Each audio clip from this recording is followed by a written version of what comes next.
Salut Francis! Salut Alex. Il y a un ancien chouchou technologique du Québec qui est en faillite? Oui, malheureusement, une entreprise là, qu'on suit quand même depuis un certain moment qui s'appelle Ledartech, une entreprise qui est dans le domaine, Alex, là, des sondes, des systèmes, là, notamment pour les véhicules là, autonomes, qui cherchait à développer donc cette technologie autant du côté logiciel, si je comprends bien, que vraiment des équipements. C'est une entreprise donc comme je dis, qui s'est inscrite en bourse là, il y a un certain temps, initialement avec l'espoir là, de rivaliser les plus grands de ce monde. Et puis, ben, force est d'admettre là, que l'entreprise va connaître une triste fin. Elle a déposé le bilan, comme on dit, dans la journée d'hier. Là. Donc, elle se met sous la protection de ses créanciers dans un contexte de faillite. J'ai pas vraiment, personnellement, là, sans trop connaître les détails, mais d'espoir que c'est ça, un type de modèle d'affaires qui puisse reprendre sans être acquis là, par une plus grande société. Donc, il pourrait y avoir quelques dollars qui soient récupérés, là, mais pour l'instant, ça n'a pas l'air très optimiste pour l'avenir de cette entreprise-là, malheureusement. Ouais. La prochaine nouvelle, je pense qu'elle a attiré notre attention tous les deux. On surveille de près le virage vert, la voiture électrique. T'as un véhicule électrique, j'en ai un aussi en toute transparence. Oui.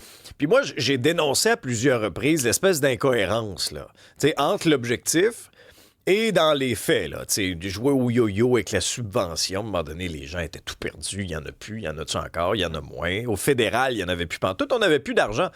Or, là, on apprend au cours des dernières heures, c'est la presse canadienne qui nous apprend ça, que la ministre de l'Environnement a dit que le fédéral allait rétablir la fameuse subvention. On ne sait pas quand, mais ça revient. On ne sait pas combien non plus. On sait pas quand, on sait pas combien. Je vais t'avouer que deux choses. La première, effectivement, l'objectif d'augmenter le parc automobile électrique reste un objectif qui est louable. Ça, personne ne me remet ça en cause. On a vu là, la semaine dernière au Québec qu'il est possible qu'on repousse ou qu'on atténue la volonté d'atteindre 100% des véhicules neufs vendus d'ici 2035. Mais si c'est pas 100%, ce sera 75%. Là, tu comprends? Donc, il semble y avoir une certaine unanimité, autant à Ottawa qu'à Québec, qu'il faut progresser dans cette direction-là. Et comme tu l'as dit, ben, pour accélérer cette transition-là, ben, on fournit des incitatifs aux ménages, aux gens qui achètent des véhicules électriques. Comme tu l'as bien expliqué, ça a été un peu particulier. Au 31 janvier de l'année dernière, il y avait une subvention de 12 500 $ au total. Tu avais 7 500 $ provincial et 5 000 $ au fédéral.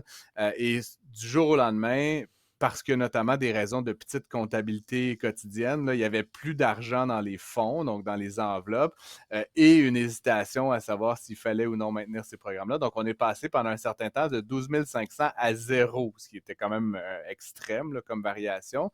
Là, depuis, le gouvernement du Québec a dit qu'il relançait le programme. Ils avaient déjà à Québec annoncé que ça allait décroître là, de 7 500 à 4 000 à 2 000, de sorte qu'au 31 janvier 2026, il n'y aura plus de subventions, sauf si un éventuel nouveau gouvernement change les règles, mais c'est ce qui est prévu. Et moi, Alex, c'est ce que je préconise, hein, c'est de la prévisibilité pour les gens. Ben C'est-à-dire, oui. si je vais acheter une auto maintenant, dans 6 mois, dans un an, je sais combien ça va me coûter puis quelles sont les règles du jeu. Au fédéral, même chose, on est passé de 5 000 à zéro. Là, la ministre Debrucin dit qu'elle veut remettre, mais comme tu dis, elle ne dit pas quand, elle ne dit pas combien, ce qui est un peu particulier. J'espère qu'elle ne fait pas tout ce bruit là, pour mettre 500 $ de subvention. Ça risque d'être du même ordre de grandeur, 3, 4, 5 000 comme ce l'était avant. Mais pour des ménages qui sont plus près de leurs sous, c'est la différence entre 2 000 et 5 000, elle peut être significative. Donc, j'ai bien hâte de voir ça. Puis, sur trame de fond de l'incertitude, ben, qu'est-ce qui se passe? C'est qu'à la fin de l'année dernière, on vendait environ 15% des véhicules neufs dans l'électrique. Aujourd'hui, j'ai quand même l'impression qu'il y a beaucoup de gens qui seraient possiblement prêts à faire le saut, qui attendent. Parce que si tu es pour acheter un char à 50 000 $, je dis n'importe quoi, ben, la différence entre 12 500 de subvention puis 0 $ de subvention, c'est pas du tout la même histoire. Donc, je pense qu'on attend d'avoir une clarté sur les règles du jeu. Parce qu'entre-temps, la vente des véhicules électriques, là, elle est passée sous la barre des 10%, donc elle a chuté de près de moitié dans la proportion des véhicules vendus. C'est Et fou, hein, les chiffres, j'ai le là. sentiment que c'est un décalage. Ouais. Ouais, en décembre, on était à 18,29% au niveau des ventes pour les véhicules électriques. La partie véhicules électriques, en avril, 7,5%.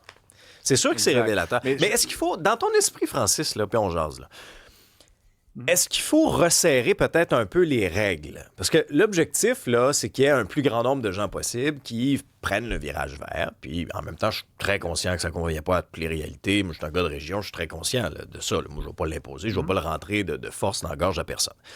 Mais ceux qui veulent faire le virage, l'objectif, c'est la classe moyenne, les familles ou quoi que ce soit.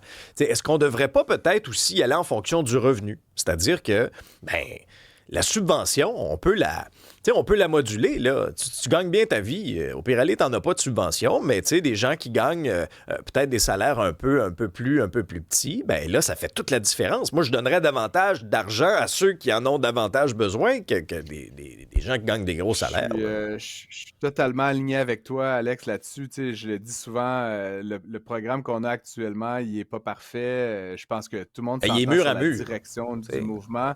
Il est mur à mur. Ceci dit, à la défense, il fut une époque où ça a été bref, là, mais tu sais, si tu achetais une Tesla tout équipée, le modèle S, là, à 130 000 tu avais droit à la subvention. Ce qui était On complètement a ridicule. graduellement. Ben, c'était ridicule. À un moment donné, c'était 100 000. Je pense de mémoire, maintenant, c'est les véhicules de moins de 70 000. Donc, déjà, tu sais, ça reste cher pour un véhicule, mais tu sais, on a exclu quand même les individus qui typiquement s'achètent des véhicules très, très chers de la possibilité d'obtenir la subvention.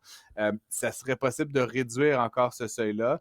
Le problème avec passer par les revenus, ben, c'est que, tu sais, est-ce que tu prends les revenus du ménage, les revenus de celui qui achète, si quelqu'un est incorporé, est-ce que tu inclus les enfants? Tu sais, il y a plein de situations, là. Une femme seule qui gagne un bon salaire si elle a 3 enfants versus un couple qui gagne. Tu comprends Non, ce je que je veux dire? comprends. Je pense que ça ajouterait beaucoup de complexité, alors que maintenant, c'est comme tel auto, telle subvention. Puis d'ailleurs, tu remarqueras que selon les modèles hybrides, selon la durée d'une location, tu as plus ou moins de subventions.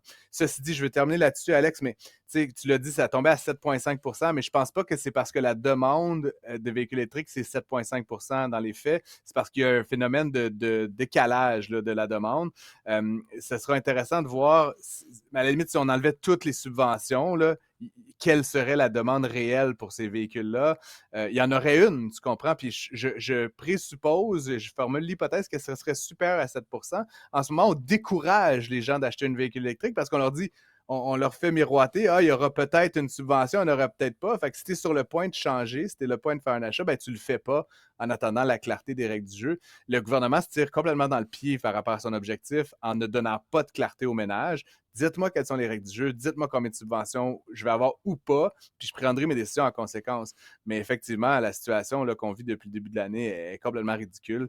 Je comprends qu'il y a eu un changement de garde à Ottawa, là, mais là, il faut mettre ça sur papier puis il faut le communiquer le plus rapidement possible. Entièrement d'accord avec toi. Merci, Francis.